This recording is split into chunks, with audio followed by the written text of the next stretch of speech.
The number one question for financial advisors right now is volatility back? Last week, small caps took a roller coaster ride down and up 4%. This earnings season, we've seen tech stocks defy gravity with an 80% win rate. That all sounds thrilling, right? Well, hold on to your horses because beneath the surface, dark clouds are gathering.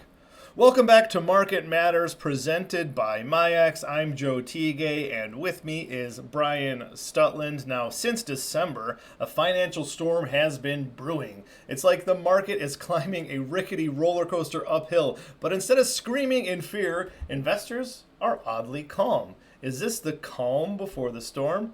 Well, buckle up, because if volatility and the market rise in sync, we're in for the perfect storm.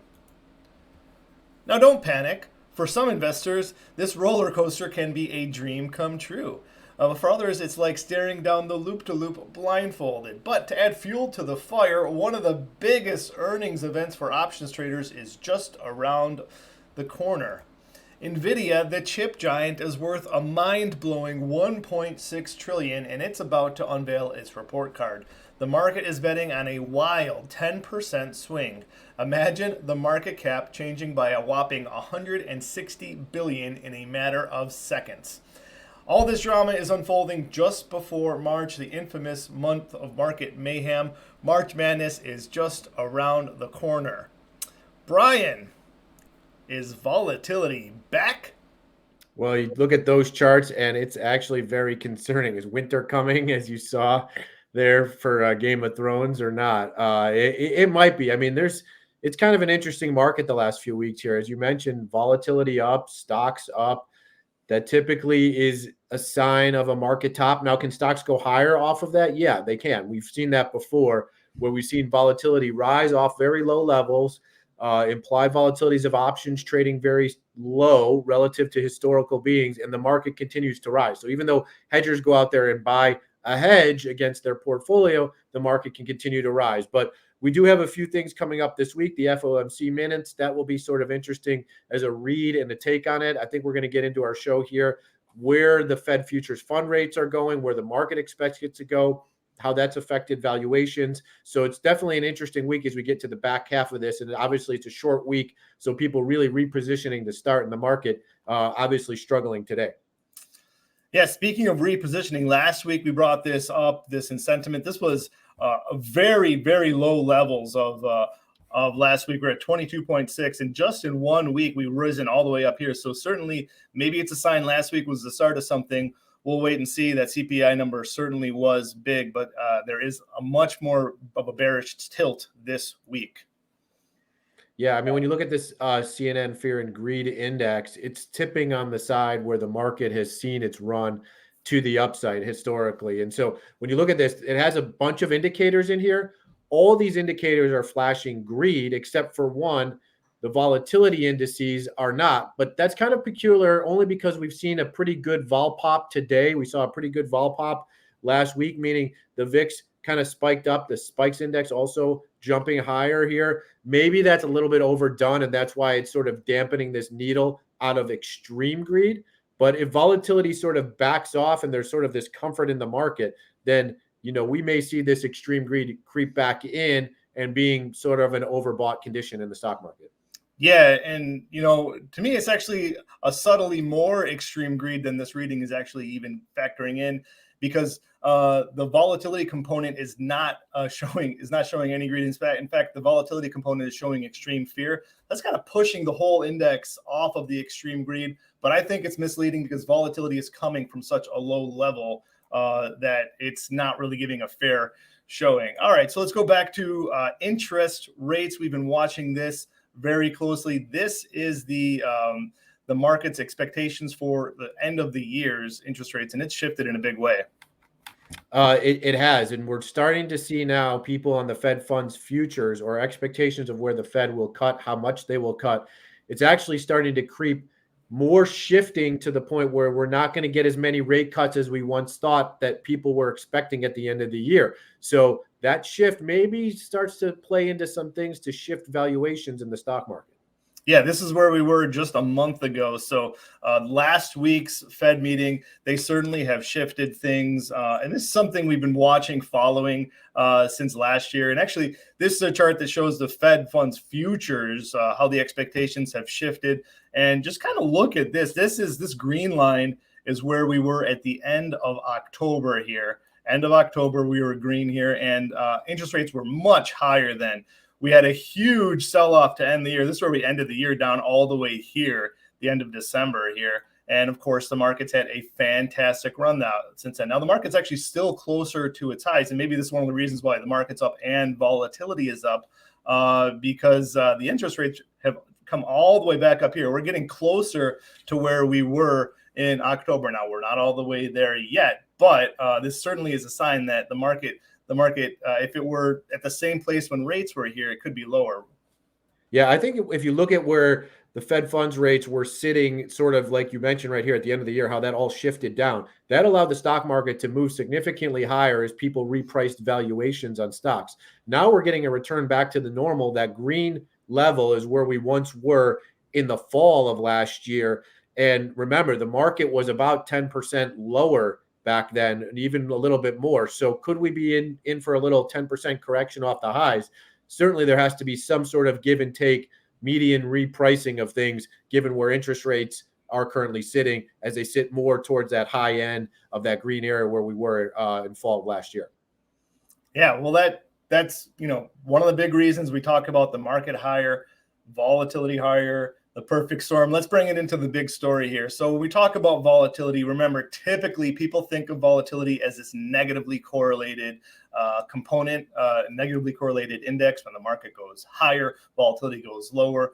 That's something that is typical of the index. Now, the other thing that, something we talked about last week is that typical of volatility is that it mean reverts. It wants to move to the average. So when market goes, when the volatility tends to be cheaper, it's easier to go higher. When volatility is higher, it's easier to go lower. Yeah, and when we talk about volatility, we're talking about the cost of insuring a portfolio, essentially, meaning the premium relative to other times in the market. So we're not really considering a certain point in time or a price in the stock market. We're looking at a comparison of apples to apples. What's the cost of insurance? And typically what happens is as the market rises, historically, volatility or the cost of insurance declines. People actually get a little complacent. They don't want to spend as much to pay for insurance because the market's going higher. They rather not own the insurance. Well, what happens on turning point or inflection points is what we see is actually insurers say, wait a second, maybe the market's run a little too far. Maybe I actually should own insurance on this market, on the stock market. And they start pushing the price of premium of options up. And so that's where we're talking about volatility now going up with the market going up. It actually fits really well in our style of trading, Joe, our model. We actually rolled our put position last week. We actually brought it closer to at the money because we're a little bit fearful of this volatility rising into this sort of seasonal trade time period. Yeah, and just as you mentioned, we're kind of at one of those inflection points since December of last year. We're seeing the market higher, volatility higher. It's kind of phenomenal. You look at the SPY index is up 9+% since December. The spike index up 12+% since December. So we're getting this one of those inflection points. We're seeing this market higher, volatility higher. I can actually think back in history. There have been times in February specifically when we saw this event. Actually, pre-COVID happens to be one of those events, Brian. If you remember, it was out there that COVID was an issue in 2020 in February. People were kind of concerned about it. And for some reason, defying all expectations for the first 3 weeks of February, the market kept going higher. And then, of course, it tipped over right after February options expiration. So we had the last week of a disastrous week of February. So that's one time, Brian. I also remember 2007 as another year I want to bring up of a time when we had the market higher and volatility higher. Now, I don't think we're going to see a COVID event this year, but maybe this looks a little bit like 2007. Yeah, that Joe that's a little scary, that chart, right? I mean, take a look at that. Let's just break it down a little bit. You see the spike in 2007 We started having some problems out of China. We're seeing that now with the commercial real estate, whether that's spilt over. We got a volatility spike in February 2007 as volatility was sort of ticking up. The market backed off. But like we said, volatility can go higher. The market can continue to go higher as it did for the rest of 2007. It took a full year for things to sort of circulate through the system. So it is scary. I want to own a hedge like we're doing right now, Joe, for our clients, because we are, it seems like we could get this volatility spike. So I want to own some insurance on a portfolio, buy some puts, but that doesn't mean the market's going to just all of a sudden roll over like that chart you saw in the beginning. Can you scroll back to the beginning of the very first chart? Can we go back even one more time period where we got this bubbly, I don't know, is the Mag 7, the bubbly radio era of the 1920s, all the way at the beginning with the Great Depression? What was that correlation on that first chart? If we could go all the way back to the beginning here. Yeah. Back then, look at that. We have a 94% correlation rate between the market now and the 1920s.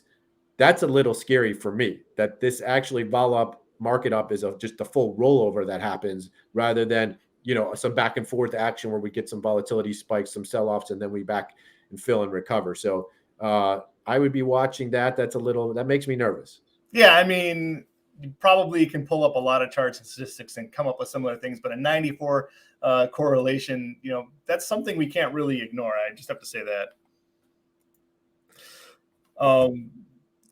Yeah, so I'll be back 2007, like we were talking about. We're right into this seasonal part of the year. So this is, today's perfect example. This is just kind of what happens after Feb expiration. For whatever reason, this happens time and time again, and we get this March Madness type of trade. And Brian, what are you thinking potentially for the future? Well, it does feel like there needs to be some sort of correction, repricing. We talked about the Fed's rate, interest rates a little higher than what people expected things to be, and now it's kind of normalizing out.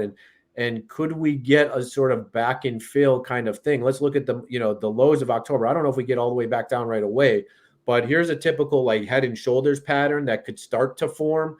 This is just something to keep an eye on, where all of a sudden we get a sell-off. It goes a little bit further than people expect.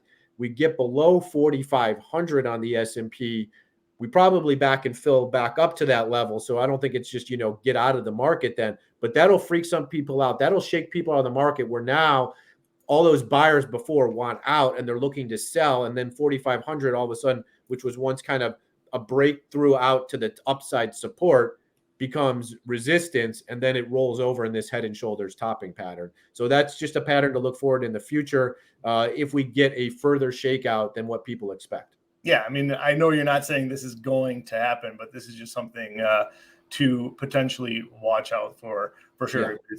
Seasonality is lining up. The concerns are there now. Yes, there are some signs out there, but back in 2007, people were worried about real estate. People were worried about banks, but there was no mortgage-backed security credit crisis at that time. It took a year for that to actually materialize. I know there's corporate real estate issues. I know there's geopolitical concerns. There could be some sort of flash crisis that could happen any time. But I don't think pricing that in makes sense. It does make sense having protection on more so now than in previous times. For sure.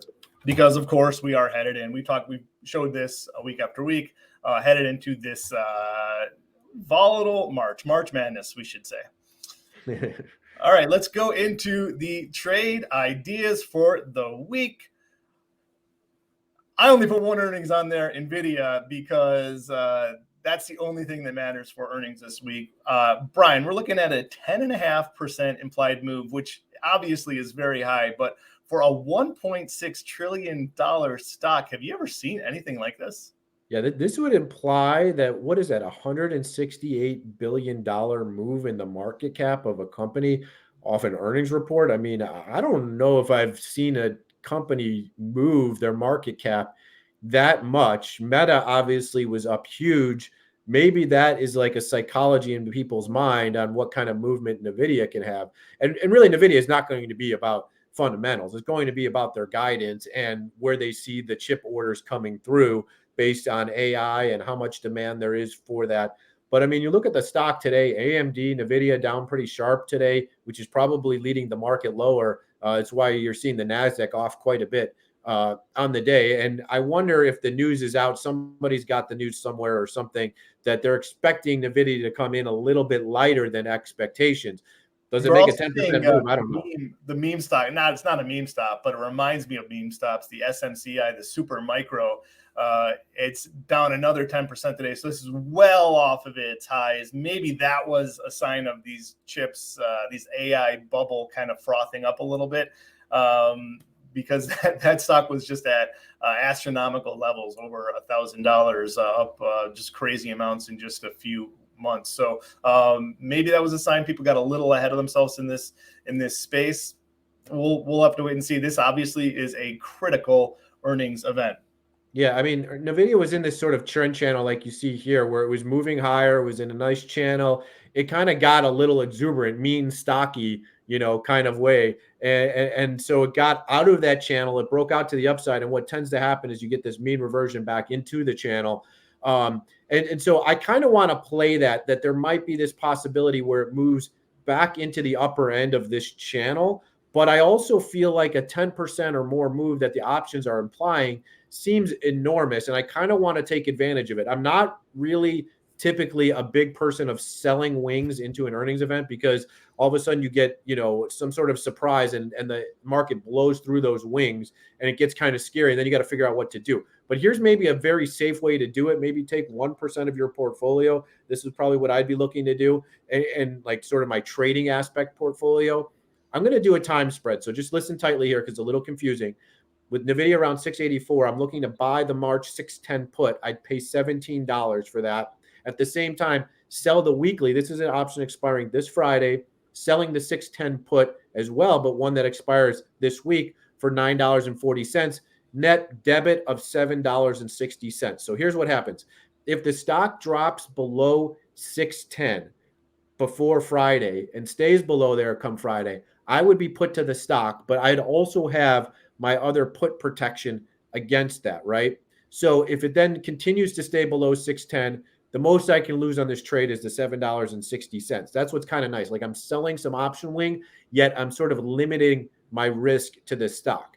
If the stock moves higher, what happens? That short-term put just expires out worthless. I'm left with a 610 put expiring out in March, and I'm hoping the value of that put is greater than the $7.60 I'm going to outlay. So how does that happen? Well, typically it's when the stock moves higher, but not significantly higher. So maybe we get some back and fill from today. Maybe people are a little scared today.